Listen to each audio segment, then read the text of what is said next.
Hoje nós vamos eletrocutar, injetar, fuzilar algumas mentiras sobre a pena de morte. Vem comigo.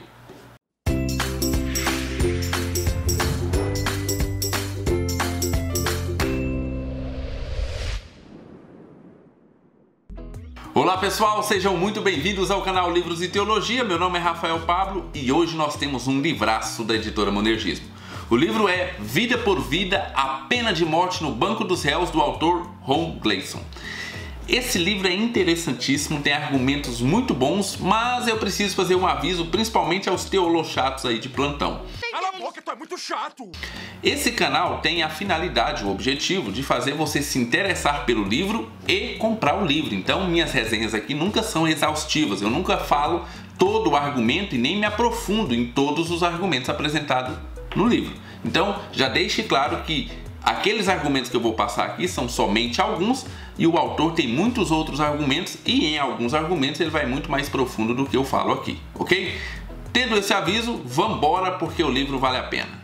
Esse livro ele não estava na minha lista de leitura inicialmente, mas quando eu estava passando ali pela Antioquia Books, vi ele ali na prateleira, achei interessantíssimo o tema e eu inclusive achei que ele ia fazer uma defesa da não aplicação da pena de morte. Somente quando eu comecei a ler foi que eu vi que ele fazia exatamente o contrário, ele vai fazer uma defesa filosófica e cristã a respeito da pena de morte.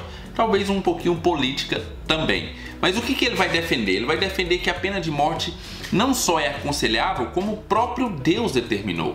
E ele defende essa tese com muita garra e com muitas explicações, argumentos e textos bíblicos. Uma outra coisa bem interessante é que ele deixa claro que ele não vai utilizar somente a Bíblia como base para as suas argumentações, mas ele vai utilizar a confissão belga e a confissão de Westminster. Inclusive essas confissões são muito citadas aqui dentro do livro. Mas devo dizer que os argumentos bíblicos, políticos e filosóficos são bem interessantes. O autor vai começar o livro com um panorama histórico a respeito da aplicação da pena de morte. E ele volta lá atrás, quando Deus instituiu ao povo hebreu a aplicação desse tipo de pena. E ele nos fala que os outros povos ali da região, da mesma época, já aplicavam a pena de morte nesse tempo. Outro fato interessante é que na história da igreja, a igreja sempre apoiou a pena de morte pelo menos até 675 no Concílio de Toledo, porque nesse concílio alguns clérigos começou a defender a não aplicação desse tipo de pena. Mas foi somente em 1215, no Concílio de Latrão, que a igreja proibiu os clérigos de participar de qualquer julgamento que houvesse a aplicação dessa pena. A história continua e em 1764 houve literalmente uma busca maior ou um engajamento maior para a não aplicação da pena de morte através dos escritos de César Beccaria. Eu estudei esse cara na minha época de faculdade e lembro de não ter gostado do livro que li dele, se não me engano, dos delitos e das penas. Não gostei da teoria, não gostei da forma da escrita e agora gosto ainda menos ao saber que ele é um defensor da não aplicação da pena de morte. E ele defendia a não aplicação da pena de morte principalmente porque, segundo ele, a pena de morte era a guerra de um Estado contra um indivíduo. E para finalizar essa primeira parte, o autor então vai fazer um panorama histórico sobre a história da pena de morte lá nos Estados Unidos. E aqui eu devo fazer um aviso a respeito desse livro.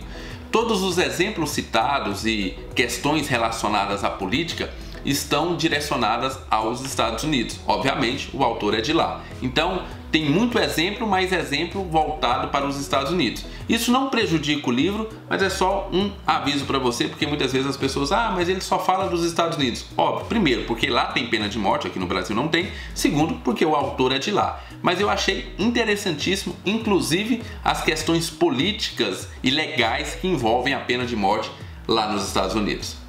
Após conhecermos a história da aplicação da pena de morte, nós vamos partir para a história do cristianismo e seu relacionamento com a aplicação desse tipo de pena. E é interessante essa parte porque nós ficamos sabendo que Santo Agostinho, São Tomás de Aquino e Lutero eram favoráveis à aplicação da pena de morte. E eu nem preciso dizer que Calvino, além de favorável, era incentivador desse tipo de pena. Entendedores entenderão. Eu entendi a referência. Finalizada a parte histórica, o autor parte então agora para o Velho Testamento e começa a nos direcionar a textos a respeito da pena de morte e o porquê Deus instituiu esse tipo de pena. Existem diversos motivos, mas para o autor um dos principais é que a aplicação da pena de morte tem a função de exterminar o mal sobre a terra. E quando nós não aplicamos esse tipo de pena, nós estamos deixando que o mal perpetue sobre a terra. Além disso, a aplicação da pena de morte tem pelo menos 3 características. A pena de morte é uma aliança planejada e determinada por Deus. A pena de morte possui aplicação universal e a pena de morte é uma aliança incondicional e irrevogável, ou seja, ela não foi revogada com o Novo Testamento, ela continua apta e aplicável ainda nos dias de hoje. É importante ressaltar que para cada uma dessas características o autor vai citar textos bíblicos embasando aquilo que ele quer dizer. Dentro dessa perspectiva tem uma parte muito interessante desse livro, que é quando o autor começa a falar a respeito do 6º mandamento, não matarás. Será que a aplicação da pena de morte não estaria infringindo o 6º mandamento? E segundo o autor, não, por 2 motivos. O primeiro deles, o mesmo Deus que instituiu não matarás, instituiu a pena de morte. Deus não seria um Deus bipolar, que uma hora fala para não matar e logo depois revoga essa lei e institui a pena de morte. Então nós devemos entender melhor o que ele quis dizer com não matarás. E segundo o autor, o que ele quis dizer com não matarás é não assassinarás. Isso porque todo assassinato provoca uma morte, mas nem toda morte é um assassinato. Ele discorre isso de maneira muito interessante nesse livro. Uma outra curiosidade bem interessante é a respeito do Catecismo de Heidelberg, que em uma determinada parte vai falar que as pessoas que colocam a sua vida em risco irresponsavelmente estaria infringindo o 6º mandamento. E aí eu comecei a pensar naquelas pessoas que praticam esportes radicais. Será que elas estão infringindo o 6º mandamento? Alguém conhece alguma coisa a respeito disso aí? Coloque lá embaixo nos comentários, eu gostaria muito de ouvir uma explicação a respeito disso. Bem, para finalizar, o autor vai dizer o seguinte: muitas pessoas dizem que a pena de morte é um tipo de vingança contra o assassino. E é justamente o contrário. O autor vai dizer que justamente para não haver uma vingança pessoal é que nós colocamos na mão do Estado para que ele julgue com justiça se aquela pessoa merece ou não merece a pena de morte. Então, a aplicação da pena de morte pelo Estado, na verdade, refreia a vingança pessoal. Muito bem, pessoal, e antes de continuar falando a respeito da aplicação da pena de morte, eu quero te convidar a se inscrever no nosso canal, porque eu estou sempre trazendo um vídeo como esse. Se você gosta de literatura cristã ou de literatura secular, lida através de uma cosmovisão cristã, esse é um canal feito para você. Então, inscreva-se lá embaixo, acione o sininho, porque assim você não vai perder nenhum dos nossos vídeos. Eu também quero te convidar a se inscrever lá no Instagram, no @livros e teologia, porque assim você não vai perder nenhuma das novidades do dia a dia. Todo dia, ou quase todo dia, eu faço o LT News, onde eu mostro para você os principais lançamentos, as principais promoções e os vídeos imperdíveis da internet. Então, nos siga lá no @livros e teologia. Depois de defender a aplicação da pena de morte com base em textos do Velho Testamento, é óbvio que ele vai começar a defender a aplicação da pena de morte com base no Novo Testamento, e para isso ele vai utilizar aquele texto de Romanos 13, de 1 a 7. Nesse texto fala sobre o Estado ser portador da espada para punir os malfeitores e assim por diante. E aqui surge normalmente uma indagação.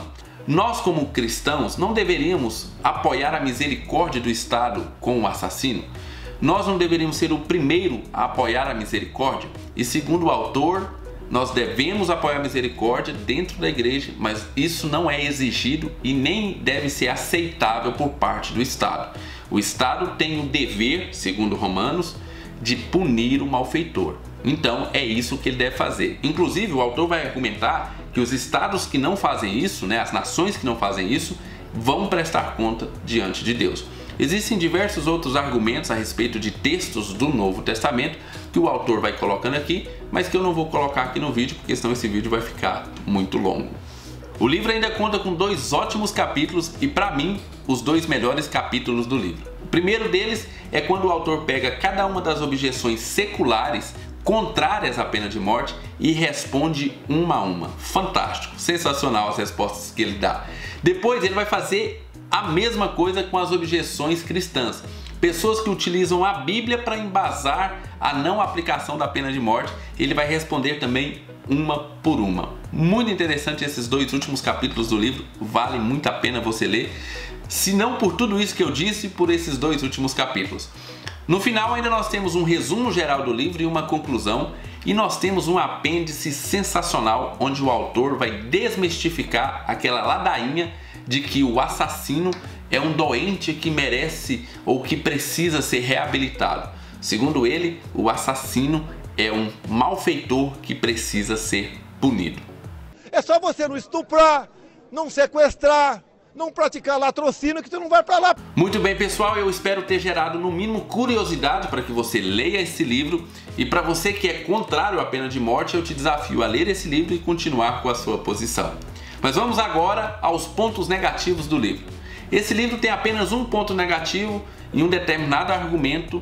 A resposta do autor, ao meu ver, foi muito sucinta, muito curta e deixou algumas arestas de fora. Eu gostaria que ele tivesse desenvolvido mais a sua resposta para um determinado argumento específico.